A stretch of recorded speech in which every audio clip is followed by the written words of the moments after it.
27 नवंबर 2017 नागर कुर्नूल तेलंगाना के एक प्राइवेट हॉस्पिटल में स्वाति रेड्डी भागे भागे एक शख्स को लेकर पहुंचती है। उस शख्स का चेहरा बहुत बुरी तरह झुलसा हुआ था और वो दर्द में चिल्ला रहा था। हॉस्पिटल के लोग और वहाँ का स्टाफ इस मंजर को देखकर बहुत ज्यादा सहम गया था। हड़बड़ाई हुई स्वाति रेड्डी हॉस्पिटल स्टाफ को बताती है ये आदमी कोई और नहीं उसी का हस्बैंड है, जिस पर कुछ लोगों ने अटैक कर पेट्रोल डालकर आग लगा दी थी। हॉस्पिटल स्टाफ तुरंत सुधाकर रेड्डी को इमरजेंसी वार्ड में लेकर जाते हैं और उसका ट्रीटमेंट स्टार्ट करते हैं। कुछ दिनों बाद सुधाकर की तबीयत में सुधार तो हुआ, पर उसका चेहरा बहुत बुरी तरह झुलस चुका था। डॉक्टर ने सजेस्ट किया चेहरा ठीक करने के लिए प्लास्टिक सर्जरी करनी पड़ेगी। इसके लिए स्वाति रेड्डी रेडी हो जाती है। तो प्लास्टिक सर्जरी बहुत ज्यादा एक्सपेंसिव सर्जरी होती है, पर सुधाकर एक बिजनेसमैन था, इसलिए स्वाति रेड्डी को उसे अफोर्ड करना आसान था। स्वाति ने सुधाकर की फैमिली रिश्तेदारों को इस हादसे के बारे में बताया। सुधाकर का भाई, सुधाकर की माँ और बाकी फैमिली मेंबर भागते हुए वहां पर पहुंचते हैं। वो देखते हैं हॉस्पिटल में सुधाकर का फेस पूरी तरह पट्टियों से लिपटा हुआ था। वो बोलने की कोशिश तो कर रहा था पर बोल नहीं पा रहा था क्योंकि बर्न बहुत ज्यादा था और इसका असर उसके गले पर भी पड़ा था। जैसे जैसे दिन बीते सुधाकर की हेल्थ में सुधार आने लगा। डॉक्टर ने इसके बाद उसे लिक्विड डाइट के लिए सजेस्ट किया और यहीं से कहानी में एक इंटरेस्टिंग मोड़ आना शुरू हुआ। सुधाकर को मटन सूप बहुत ज्यादा पसंद था, इसलिए उसकी माँ मटन सूप बनाकर हॉस्पिटल में लेकर आई। पर हैरानी की बात तो यह है सुधाकर ने उसे पीने से साफ मना कर दिया। माँ ने काफी जोर दिया और भाई ने भी बहुत बार बोला, पर सुधाकर वो सूप पीने को बिल्कुल भी तैयार नहीं था। जबकि ऐसी कंडीशन में रिकवरी के लिए इंसान वही चीज खाता या पीता है जो उसे सबसे ज्यादा पसंद होती है। सुधाकर मटन सूप पीने का इतना ज्यादा शौकीन था, उसकी माँ और उसके भाई को ये बात पता थी, पर इस बार उसका मना करना उसके भाई के मन में एक शक पैदा कर गया। पर यह बात उसने किसी से भी नहीं बोली। उसका चेहरा 30% जल गया था, लेकिन उसकी हेल्थ में काफी सुधार हो चुका था। पर उसके भाई ने एक बहुत बड़ी चीज नोटिस की। उसके भाई ने नोटिस किया उसके चलने, उठने और बोलने का तरीका काफी बदला था, मानो उसके चेहरे के साथ पूरी पर्सनैलिटी ही चेंज हो गई हो। ये सब चीजें गौर करने के बाद उसका शक इतना ज्यादा बढ़ गया कि वो किसी को बिना बोले सीधा पुलिस वालों के पास चला गया और उसने ये सारा इंसिडेंट पुलिस वालों को बताया। और उसने बताया कि कैसे इतना बड़ा अटैक होने के बाद भी कि भाभी स्वाति रेड्डी ने कोई भी पुलिस कंप्लेंट नहीं करी। उसके भाई ने यह भी बताया कि उसने मटन सूप पीने के लिए मना कर दिया, जो उसे बहुत ही ज्यादा पसंद था। पुलिस वालों के लिए ये सब बातें सुनना और समझना बहुत ज्यादा मुश्किल हो रहा था। वो समझ नहीं पा रहे थे सुरेंद्र आखिर उनसे कहना क्या चाह रहा है। कुछ भी खाना पीना मना कर देना कोई क्राइम नहीं होता। सुरेंद्र ने अपने दिल के शक को जाहिर किया, जिसे सुनकर पुलिस वाले भी बहुत ज्यादा हैरान हो गए। सुरेंद्र ने कहा जो शख्स हॉस्पिटल में एडमिट है वो उसका भाई सुधाकर नहीं बल्कि कोई और है। इस पुलिस वालों के लिए भी बहुत ज्यादा विचित्र था, इसलिए पुलिस वालों ने इसके लिए एक स्पेशल इन्वेस्टिगेटर रखा। आदमी सुधाकर है या नहीं इसका पता फिंगरप्रिंट से पता चल सकता था। अब पुलिस वालों ने बहुत ही होशियारी से और चुपके से उस आदमी के फिंगरप्रिंट ले लिए। सुधाकर के आधार और बैंक डाटा से उस फिंगरप्रिंट को मैच किया गया। कुछ दिनों बाद ही रिजल्ट आ गए, फिंगरप्रिंट मिसमैच्ड। वो हॉस्पिटल में इतने दिनों से जिस आदमी को अपना भाई, अपना बेटा मान रहे थे, उसका ध्यान रख रहे थे, एक्चुअली में वो सुधाकर था ही नहीं। ये ऐसा मामला था जिसने पुलिस, सुधाकर और स्वाति के सारे फैमिली मेंबरों तक को चौंका दिया था। स्वाति के फादर ने तो उसे अपना दामाद समझकर उसके इलाज में 5 लाख रुपए तक खर्च कर दिए थे।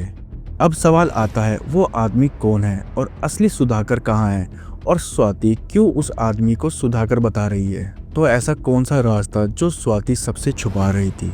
ये सब पता करने के लिए पुलिस वाले स्वाति को पुलिस स्टेशन में बुलाते हैं और उससे सुधाकर पे हुए हमले से लेकर उसे एडमिट कराने तक की सारे हादसे के बारे में उससे डिटेल में पूछताछ की जाती है।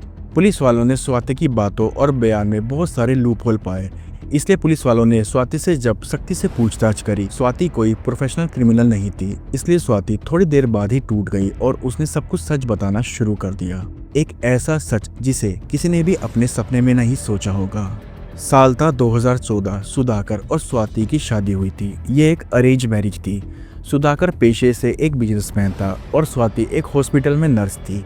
इनके 2 बच्चे थे। बड़े बेटे का नाम दर्शित और छोटी बेटी का नाम हर्षिता। शादी के कुछ सालों बाद स्वाति की कमर में दर्द रहने लगा। जब ये दर्द बर्दाश्त से बाहर हो गया तो सुधाकर के साथ स्वाति डॉक्टर को दिखाने गई। वहां डॉक्टर ने उसे एक फिजियोथेरेपी सजेस्ट किया। उस फिजियोथेरेपिस्ट का नाम राजेश था। शुरुआत में स्वाति सुधाकर के साथ फिजियोथेरेपी के लिए जाया करती थी, पर सुधाकर के बिजी होने की वजह से स्वाति ने अकेले जाना शुरू कर दिया। धीरे धीरे स्वाति और फिजियोथेरेपिस्ट राजेश के बीच में अफेयर चालू हो गया। वो एक दूसरे को बहुत प्यार करने लगे। वक्त के साथ ये प्यार इतना गहरा हो गया कि इन दोनों ने सारे रिश्तों नातों को ताक पे रख दिया। स्वाति और सुधाकर की मैरिड लाइफ बहुत ही नॉर्मल थी। स्वाति को सुधाकर को डिवोर्स देने का कोई भी रीजन नहीं दिख रहा था और साथ ही सुधाकर को डिवोर्स देने के बाद स्वाति प्रॉपर्टी से भी हाथ धो बैठती। राजेश और स्वाति के माइंड में अलग अलग तरह की प्लानिंग चल रही थी। तभी बाय चांस स्वाति ने यवदू मूवी देखी और उसने ये मूवी के बारे में राजेश को बताया। एक्चुअली उस मूवी में दिखाया गया है कि प्लास्टिक सर्जरी से एक इंसान को दूसरे इंसान में कैसे बदला जा सकता है, और ये मूवी दोनों ने मिलकर कम से कम 20 बार से ज्यादा देखी। बेहिसाब सनक वाले स्वाति ने इसके बाद एक ऐसा प्लान बनाया जिसके बारे में सुनकर आपको उस पर विश्वास भी नहीं होगा। प्लान के अकॉर्डिंग स्वाति ने राजेश को सुधाकर जैसा बनने की ट्रेनिंग देना शुरू कर दिया, जैसे कि उसका उठना बैठना, हाव भाव, बोल चाल और कपड़े पहनने का ढंग। उससे जुड़ी हर छोटी से छोटी बात स्वाति ने राजेश को सिखाई। अब दिन आ जाता है 26 नवंबर 2017। दिन भी संडे का चुना। संडे के दिन सुधाकर घर पर ही रहता था। स्वाति एक नर्स थी, उसे एनेस्थीसिया के बारे में पूरी नॉलेज थी, तो प्लान के अकॉर्डिंग सबसे पहले उसने एनेस्थीसिया देकर सुधाकर को बेहोश कर दिया। इसने धीरे से राजेश को घर के अंदर बुला लिया। उसके बाद इन दोनों ने एक लोहे की रोड से सुधाकर के सर पर मारकर उसकी हत्या कर दी। उसके बाद इन दोनों ने उसका चेहरा मिटा दिया ताकि कभी बॉडी मिल भी जाए तो उसकी पहचान ना हो पाए। फिर उसकी बॉडी को चादर में लपेटकर महबूब नगर के जंगलों में ले गए। वहां उसकी बॉडी को जलाकर इन दोनों ने उसे दफन कर दिया। सारे सबूत मिटाने के बाद अब बारी थी सबसे भयंकर दूसरे प्लान को एग्जीक्यूट करने की, जिसमें स्वाति की लाइफ में राजेश को सुधाकर की जगह लेनी थी। अकॉर्डिंग टू मूवी अब ये तभी हो सकता था जब राजेश के चेहरे को प्लास्टिक सर्जरी करके सुधाकर जैसा बनाया जाए। पर प्लास्टिक सर्जरी भी तब होती है जब चेहरा एक्सीडेंटली खराब हो गया हो। पर स्वाति ने राजेश को इस चीज़ के लिए कन्विंस कर लिया। वो उसका थोड़ा सा चेहरा जलाने वाली थी और उसके बाद प्लास्टिक सर्जरी से उसका चेहरा सुधाकर जैसा कर दिया जाता ताकि किसी को कोई शक भी ना हो। पर अपने होशो हवास में अपना चेहरा जलाने के लिए कोई कैसे ही रेडी होता। इस चीज़ के लिए राजेश पहले तो हिचकिचा रहा था, पर बाद में प्यार की कस्में वादे देकर वो कन्विंस हो जाता है। अब दिन आ जाता है 27 नवंबर 2017। स्वाति के कहने पर राजेश अपना चेहरा जलवाने के लिए तैयार हो जाता है। स्वाति अपने हाथों से राजेश के चेहरे पर एसिड से जलाना शुरू करती है और ताज्जुब की बात ये थी, कभी वो इसी चेहरे से प्यार करती थी और वो अभी इसी चेहरे को एसिड से जला रही थी। स्वाति एसिड से धीरे धीरे जैसी ही उसका फेस जलाती जा रही थी, उसकी चीखने की आवाज़ें तेज होती जा रही थी और ऐसे दर्द में कराते हुए स्वाति राजेश को हॉस्पिटल ले गई थी और वहां पर उसने उसे सुधाकर बताकर एडमिट कराया था। अब जैसे ये दोनों जिस बेवकूफ़ी से पकड़े गए उसका रीज़न भी बहुत अलग था। जैसे कि आपको पता है, मटन सूप ना पीने की वजह से सुधाकर के भाई को इस पर शक हुआ और ये दोनों पकड़े गए। अगर राजेश उस दिन सूप पी लेता तो शायद ये दोनों इतनी जल्दी पकड़े ना जाते। तो राजेश ने सूप पीने से मना क्यों कर दिया? तो वजह ये थी कि राजेश एक वेजिटेरियन था, यानी कि शाकाहारी, और उसने मटन सूप पीने से इसलिए ही मना किया था। स्वाति ने राजेश को सुधाकर की तरह चाल ढाल, उससे बात करने का तरीका, उसका खान पीन सब कुछ पहले से ही बता रखा था, पर राजेश वेजिटेरियन होने की वजह से वो सूप नहीं पी पाया और वो पकड़ा गया। राजेश ने अपने चेहरे पर एसिड डलवा के जलवा तो लिया, पर वो मटन सूप नहीं पी पाया।